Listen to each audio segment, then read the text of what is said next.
Hello friends, बरायबाय चेनेलाव फिन खनसेबाव दायो नोंथांमोना नायगासिनो दङ बड' जब इनफो अफिशियेल इउटुब चेनेलाव BTC साख्रि मा जागोन गोबां इउथ्सफोरा कमेन्ट्स खालामगासिनो दङ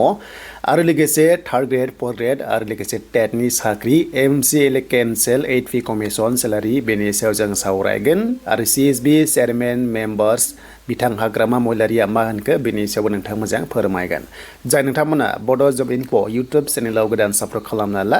जाहाथे इन फिउचाराव जाहाथे लेटेस्ट आपडेट नोंथांमोना मोनलांबाय थानो हायो दा गोबाव खालामा जों थांनो फार्स्टआवनो बेनो जाबाय CSB अफिशियेल वेबसाइटआव दायो जों फैबाय CSB पर्टेलाव गोबांथार कमेन्ट्स बेनो जाबाय इउथ्सफोरा मा जाबावगोन बेनो जाबाय आपकामिंआव साख्रि मोनगोन ना मोनला दासान्दिथ' गोबां STनि बायदिसिना बाथ्रा ओंखारगासिनो दङ मोनद' हारिनि ST होनायनि सायाव दा बेनिबो गोबां माने माखासे थासारि जानानै थांबाय दा बेनि गेजेरावनो गोबांथार कमेन्ट्स आरो बेनो जाबाय इउथ्सफोरा बुंदों जे बैसोआ नेबाय थाला मानोना थांनाय 5 बोसोराव साख्रिखौनो मोनखायासै बेनो जाबाय ग्रेड 3 आरो ग्रेड 4आव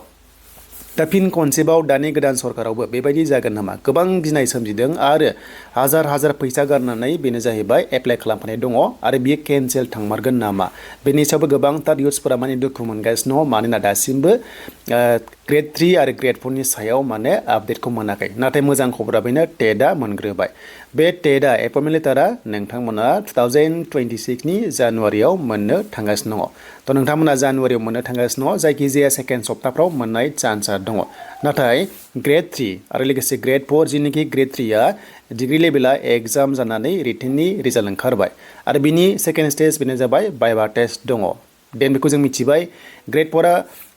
गासिबो भाइभा टेस्ट जोबखाजोब्बाय खालि मेरिट लिस्ट फैनांगौ दङ आरो लोगोसे ग्रेड 3 HS लेभेलनि बे जाबाय एग्जामनि रिजाल्ट ओंखाराखै दा बेफोर मा जागोन गोबांथार जोंनि इउथ्सफोरा गभर्नमेन्टखौ खावलायगासिनो दं जाहाथे जेराव थाबथादोंमोन पेन्डिं जादोंमोन बेनिफ्राय रिप्रसेस जानो नाथाय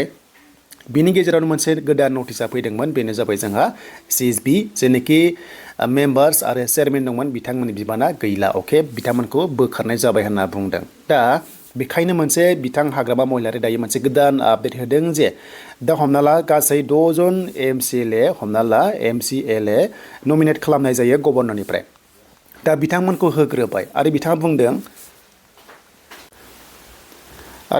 बुंदों बेनो जाबाय आयेन बायदियै बिथांमोनखौ नमिनेट खालामबाय जुदि माबाफोर जुदि गोरोन्थि जायोबा बेखौ कैंसेल खालामगोन होनना बुंदों आरो बेखौ सोर खालामगोन बेनो जाबाय गभर्नरा खालामगोन बे जाबाय दायथ'आ गासिबो गभर्नरनि सायाव बिथाङा बेखौ बुंदों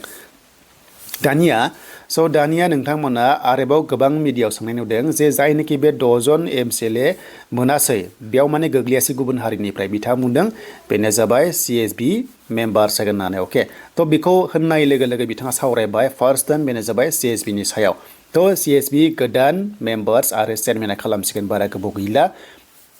आरो बे चेयारमेन आरो मेम्बार्सखौहाय बिबानखौ होनाय लोगो लोगोसो रिप्रसेस जागोन बेनो जाबाय थार्ड ग्रेड आरो लोगोसे ग्रेड 4 BTC साख्रिया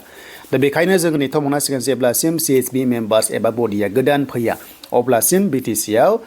रिप्रसेस जानाया रोखा नङा अके बेखौ जों क्लियार खालामबाय दानिया माब्ला खालामगोन बेनो जाबाय गोदान मेम्बार्स एबा लिस्टआ माब्ला फैगोन जानो हागौ बिथांमोना सिं सायख'खाबाय जानांगौ पाब्लिश खालामाखै जेब्लानो पाब्लिश खालामगोन अब्ला अफिशियेल वेबसाइटआव नोंथांमोना मोनगोन बा ससियेल मिडियायाव मोननो हागोन दा बेखौल' बुजिबाय CSBआव गुबुन हारिनिफ्रायबो होगोन बे रोखा जाबाय माने जेनोखि माखासे नमिनेट जिखिनि खालामदोंमोन बिथांमोननियाव जुदि गोग्लैयाखैबा एबा गुबुन हारिया थालांदोंबा बिथांमोनखौ बायदिसिना सरकारनि जेनोखि कमिटि थायो बेयाव माने सोसनगोन होननानै बिथाङा रोखा खालामबाय दा बेखायनो गुबुन हारियाबो CSB मेम्बार्स मोनसिगोन आरो थांनाय बारावबो CSB मेम्बार्सआव गुबुन हारियाबो दंखायोमोन बियो थाखानांगौ आरो थायो दा जियानो जा चेयारमेना नाथाय जोंनि हारियानो जानाया 99% चान्सआ दंखायो दा बेनो जाबाय नोंथांमोननि थाखाय लेटेस्ट आपडेट दासिमनि आरो नेक्स्टआव गोदान आपडेट फैबा नोंथांमोना बड' जब इनफो अफिशियेल इउटुब चेनेलाव मोननो हागोन